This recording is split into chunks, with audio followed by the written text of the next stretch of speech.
Dose की बात आप कर रहे हैं, बहुत ही महत्वपूर्ण बात आप कह रहे हैं। जरा सुनील शुक्ला जी आपके पास फिर से आना चाहता हूं। आवाज नहीं आ रही थी, अब शायद आ रही होगी। सुनील जी आवाज आ रही है मेरी? जी जी आ रही है,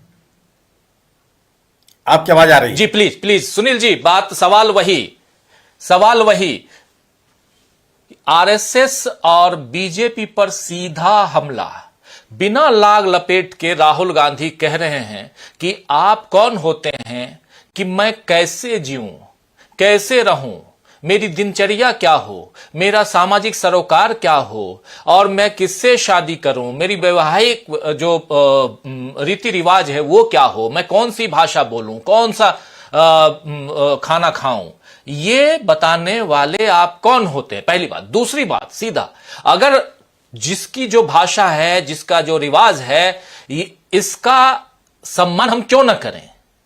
और यह सम्मान करना, हिंदुस्तान पूरब से पश्चिम, उत्तर से दक्षिण एक है, भाषाएं भले अनेक हों, लेकिन हिंदुस्तान चूंकि एक है, इसलिए यहां जरूरी है कि सबका रिस्पेक्ट होना चाहिए।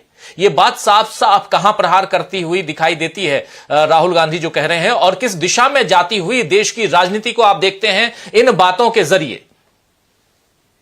धन्यवाद राजीव जी। राहुल गांधी जो आज कर रहे हैं वह आज के भारतीय राजनीति की आवश्यकता है। अगर आप जो धर्म की राजनीति या धर्म के नाम पर राजनीतिक लाभ लेने की जो कोशिश की जा रही है, खासतौर से सत्तारूढ़ दल के द्वारा, उसके खिलाफ चुनौती खड़ा करना राजनीतिक दलों की तरफ से आवश्यक था और तार्किक तरीके से आवश्यक था। कम से कम राहुल गांधी ने एकदम आमने सामने खड़े होकर के उन सभी बिंदुओं पर सवाल खड़े किए हैं जिसको तमाम ऐसे लोग चाहते थे कि इस पर सवाल पूछे जाए। अगर कोई व्यक्ति किसी धार्मिक आयोजन में, जिसको जो राजनीतिक उद्देश्य से किया जा रहा हो और जिसका विरोध उस धर्म के सर्वश्रेष्ठ, सर्वोत्तम, पहले पदान पर बैठे हुए धार्मिक गुरु कर रहे हो, उसके ऊपर तो सवाल पैदा ही होना चाहिए। उसमें कोई जाए, अगर नहीं जाने को लेकर के कोई राजनीतिक निर्णय लेता है तो बिल्कुल सही है, इसकी आवश्यकता थी। सवाल यह भी है कि कांग्रेस ने राहुल गांधी ने एक बार फिर से अपनी जो धर्मनिरपेक्षता की राजनीति है उसको बहाल किया है, उस पर अपनी दावेदारी रखी है। और पूरा देश ऐसा नहीं है कि धर्म के आधार पर राजनीति करने का समर्थक रहा हो। आज ये तो नए लोग हैं ना। देश जब आजाद हुआ था तो करपात्री जी महाराज रामराज परिषद लेकर के निकले थे। मैं व्यक्तिगत रूप से कह सकता हूं कि करपात्री जी महाराज बहुत ही आदरणीय धर्मगुरु रहे हैं इस देश के, सनातन परंपरा के। और राम राज्य परिषद ने देश की आजादी के बाद कई राज्यों में सफलताएं प्राप्त की, लेकिन लोगों ने खारिज कर दिया आगे आने वाले दिनों में, क्योंकि धर्म के आधार पर आप राजनीति को नहीं चला सकते और सरकारें धर्म के आधार पर नहीं काम कर सकती हैं। यह काम सरकार का नहीं है। जो बात राहुल गांधी ने कही है, यही बात विमर्श मानी चाहिए। और अगर इस बात को आप विमर्श से आगे बढ़ाएंगे तो भी आप इनके सामने चुनौती खड़ी कर सकते हैं। सवाल यह है कि सरकारों का काम गवर्नेंस का है। सरकार का काम मंदिर मस्जिद का नहीं है, चर्च गुरुद्वारा बनाने का सरकार का काम नहीं है। आप इन मुद्दों पर राजनीतिक दलों से सवाल पूछे नहीं जाने चाहिए कि आप जा रहे हैं कि नहीं जा रहे, एक निजी विषय है। और राहुल गांधी ने बड़े साफ तरीके से कहा कि कोई अगर कांग्रेस का कार्यकर्ता वहां जाना चाहता तो मुझे कोई आपत्ति नहीं, क्योंकि आप धर्म एक व्यक्तिगत आस्था का विषय है। आप कहां जाना चाहते हैं, किस मंदिर में जाना चाहते हैं, कहां आप नहीं जाना चाहते हैं, आपका मुद्दा हो सकता है वो।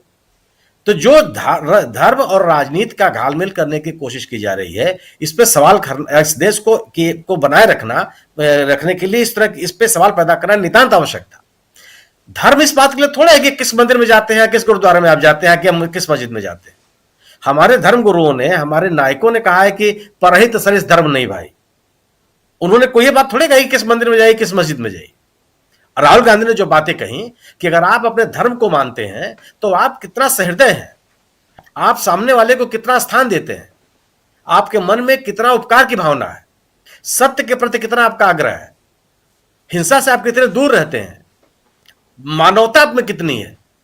यह आपके अगर आप किस धर्म का पारायण करते हैं तो आपके अंदर ये तत्व आने चाहिए। और अगर आप ये करते हैं तो आप धर्म का पालन कर रहे हैं। मंदिर में जाकर के आप धर्म का पालन थोड़ा कर सकते हैं। और अगर आप अखंडी होते चले जाते हैं, अगर आप जो मानवीय मूल्य हैं उनके प्रति कोई आपका आग्रह नहीं होता, आप विद्वेष की बात करते हैं, एक दूसरे के प्रति टकराव की बात करते हैं, ये धर्म थोड़े है। धर्म को यह नहीं सिखाता। धर्म आपके आध्यात्मिक उन्नयन की बात करता है। धर्म आपके आत्मिक उन्नयन की बात करता है। धर्म आपको पाखंड की बात नहीं करता कि आप कहिए कुछ कीजिए कुछ। व्यक्ति धर्म हमको मेरे मूल्यों की बात करता है। अगर आप मूल्यों को मानते हैं तो किसी जगह आपके जाने की आवश्यकता नहीं है। और मेरा अपना मानना है कि जिस तरह की राजनीति राहुल गांधी ने कर रहे हैं, लगातार कर राहुल गांधी ने अपने आप को अलग नहीं किया। और अगर जो लोग ये सवाल पैदा करते हैं कि कांग्रेस के इस निर्णय से उसको राजनीतिक लाभ होगा या नुकसान होगा, अगर यह इस विमर्श को भी अगर अनदेखा करके कोई व्यक्ति इस धर्म के ऊपर सवाल पैदा कर रहा है तो ये बहुत साहस की बात है कि हम अपने राजनीतिक हित को नहीं सोचते। देश, समाज और हमारा जो समुदाय है यह महत्वपूर्ण है, उसको हमको एक साथ रखने की आवश्यकता है। और मेरा अपना मानना है कि यह यात्रा इसलिए भी बहुत महत्वपूर्ण है कि एक ऐसे समय में हो रही है जब पूरे देश में एक धार्मिक माहौल बनाने की कोशिश की जा रही है। किसी व्यक्ति के द्वारा नहीं, किसी संगठन के द्वारा नहीं, बल्कि सरकार के द्वारा, सत्तारूढ़ दल के द्वारा, और सत्तारूढ़ दल से जुड़े हुए जितने संगठन हैं उन सभी के द्वारा। इसलिए इस तरह का विमर्श आवश्यक है। और जो अचल जी ने कहा कि जब आप एक एंटीडोट का काम, और आप जान लीजिए कि जब आप किसी नशे में धुत हो तो उसके लिए एंटीडोट उतनी ही मात्रा में उस नशे की आवश्यकता नहीं पड़ती है, 2-4 बूंदों की आवश्यकता पड़ती है केवल। बहुत बड़ी मात्रा में आप किसी पदार्थ का आपने सेवन कर लिया हो और आप उस नशे से बाहर नहीं निकल पा रहे हैं, तो उस नशे से मुक्त करने के लिए जो एंटीडोट की आवश्यकता उतनी ही नहीं है जितना आपने उसका उपभोग कर लिया। बहुत छोटी मात्रा चाहिए होती है और वह प्रभावकारी होता है। राहुल गांधी की यात्रा वही है, एक घने कोहरे में पीली लाइट है जिसको देख करके आप अपने रास्ते को आगे आप अपनी यात्रा को आगे बढ़ा सकते हैं, और उस आपके पीछे पीछे आने वाला व्यक्ति भी आपको देख करके आगे चलता चला जाएगा। मैं समझता हूं कि इस यात्रा से पूरे देश में एक विमर्श पैदा होगा, और विमर्श पैदा हुआ। मैं आपके चैनल पर चाहे अन्य जगहों पे जो मैंने क्लिप्स देखे हैं, मणिपुर में या नागालैंड में जिस तरीके का जन समर्थन दिखाई पड़ा, ऐसे में जबकि वहां की सरकार आपके खिलाफ है, सत्तारूढ़ दल आपके खिलाफ है, एक अलग तरह का माहौल बनाने की कोशिश की जा रही है।